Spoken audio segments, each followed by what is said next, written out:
नमस्कार दोस्तों, आप देख रहे हैं प्राइम इंडिया न्यूज और मैं हूं आपके साथ सत्यवीर सिंह। चलिए नजर डालते हैं इस धार्मिक कथा पर।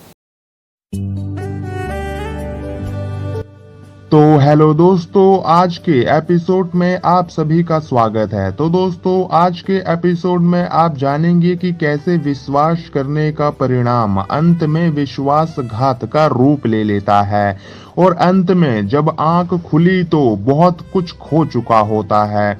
तो दोस्तों, इस कहानी को पूरा सुने और अगर आप हमारे चैनल पे नए हैं तो चैनल को सब्सक्राइब करना बिल्कुल ना भूलें। तो बने रहिए मेरे साथ आखिरी तक और चलते हैं वीडियो की तरफ। एक वन प्रदेश में एक बहुत बड़ा तालाब था। हर प्रकार के जीवों के लिए उसमें भोजन सामग्री होने के कारण वहां 9 प्रकार के जीव, पक्षी, मछलियां, कछुए और केकड़े निवास करते थे। पास में ही बगुला रहता था जिसे परिश्रम करना बिल्कुल अच्छा नहीं लगता था।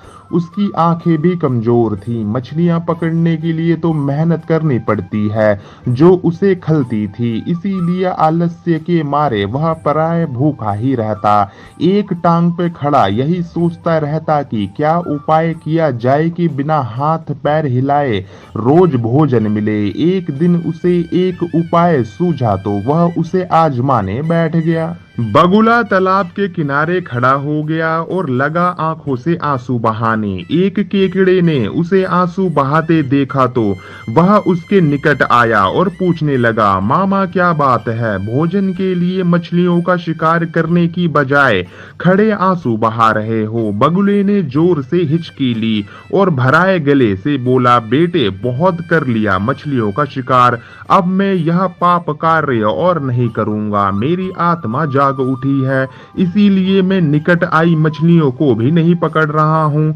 तुम तो देख ही रहे हो। केकड़ा बोला, मामा शिकार नहीं करोगे, कुछ खाओगे नहीं तो मर नहीं जाओगे। बगुले ने एक और हिचकी ली और बोला, ऐसे जीवन का नष्ट होना ही अच्छा है बेटे, वैसे भी हम सबको जल्दी मरना ही है। मुझे ज्ञात हुआ है कि शीघ्र ही यहाँ 12 वर्ष लंबा सूखा पड़ेगा। बगुले ने केकड़े को बताया कि यह बात उसे एक त्रिकालदर्शी महात्मा ने बताई है जिसकी भविष्यवाणी कभी गलत नहीं होती। केकड़े ने जाकर सबको बताया कि कैसे बगुले ने बलिदान व भक्ति का मार्ग अपना लिया है और सूखा पड़ने वाला है। उस तालाब के सारे जीव, मछली, कछुए, केकड़े, बत्तख वो सारस आदि दौड़े दौड़े बगुले के पास आए और बोले, भगत मामा अब तुम ही हमें कोई बचाव का रास्ता बताओ, अपनी अकल लड़ाओ, तुम तो महाज्ञानी बन ही गए हो। बगुले ने कुछ सोचकर बताया कि वहां से कुछ कोस दूर एक जलाशय है जिसमें पहाड़ी झरना बहकर गिरता है। वहां कभी सूखा नहीं पड़ता। यदि जलाशय के सब जीव वहां चले जाएं तो बचाव हो सकता है। अब समस्या यह थी कि वहां तक जाया कैसे जाए। बगुले भक्त ने यह समस्या भी सुलझा दी। मैं तुम्हें एक एक करके अपनी पीठ पर बिठाकर वहां तक पहुंचाऊंगा, क्योंकि अब मेरा सारा शेष जीवन दूसरों की सेवा करने में ही तो गुजरेगा। बगुले की यह बात सुनकर सभी जीवों ने गदगद होकर बगुला भगत जी के जय के नारे लगाए। अब बगुला भक्त के पो बाहर हो गए। वह रोज एक जीव को अपने पीठ पर बिठाकर ले जाता और कुछ दूर ले जाकर एक चट्टान के पास जाकर उसे उस पर पटक कर मार डालता और खा जाता। कभी मूड होता तो भगत जी 2 फेरे भी लगाते और 2 जीवों को चट कर जाते। तालाब में जानवरों की संख्या घटने लगी। चट्टान के पास मरे जीवों की हड्डियों का ढेर बढ़ने लगा और भगत जी की सेहत बनने लगी। खा खा कर वह खूब मोटे हो गए। मुख पर लाली आ गई और पंख चर्बी के तेज से चमकने लगे। उन्हें देखकर दूसरे जीव कहते, देखो दूसरों की सेवा का फल और पुण्य भगत जी के शरीर को लग रहा है।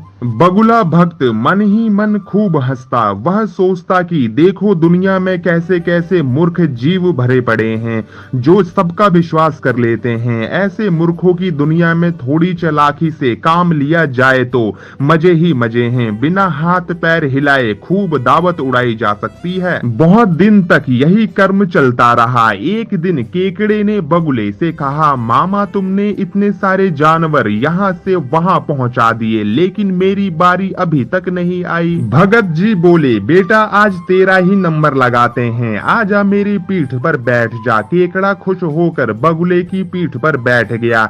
जब वह चट्टान के निकट पहुंचा तो वहां हड्डियों का पहाड़ देखकर केकड़े का माथा टनका। वह हकलाया और बोला, यह हड्डियों का ढेर कैसा है?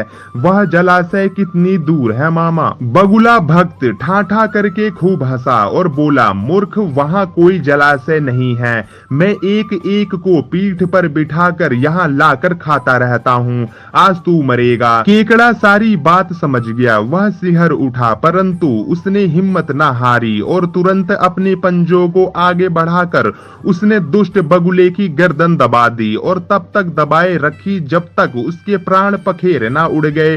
फिर केकड़ा बगुले भक्त का सिर कटा हुआ लेकर तालाब पर लौटा और सारे जीवों को सच्चाई बता दी कि कैसे दुष्ट बगुला भक्त उन्हें धोखा देता रहा।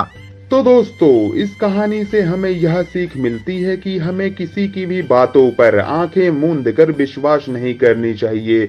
मुसीबत में धीरज व बुद्धिमानी से कार्य करनी चाहिए। तो दोस्तों, कैसी लगी ये कहानी आप हमें कमेंट में बता सकते हैं, और वीडियो अच्छी लगी हो तो एक लाइक और वीडियो को जरूर शेयर कर दें। अपना ख्याल रखें और खुश रहें। जब तक के लिए धन्यवाद। तो दोस्तों, ये थी अब तक की, आज तक की धार्मिक कथा और कहानी, और आप देखते रहिए प्राइम इंडिया न्यूज। धन्यवाद।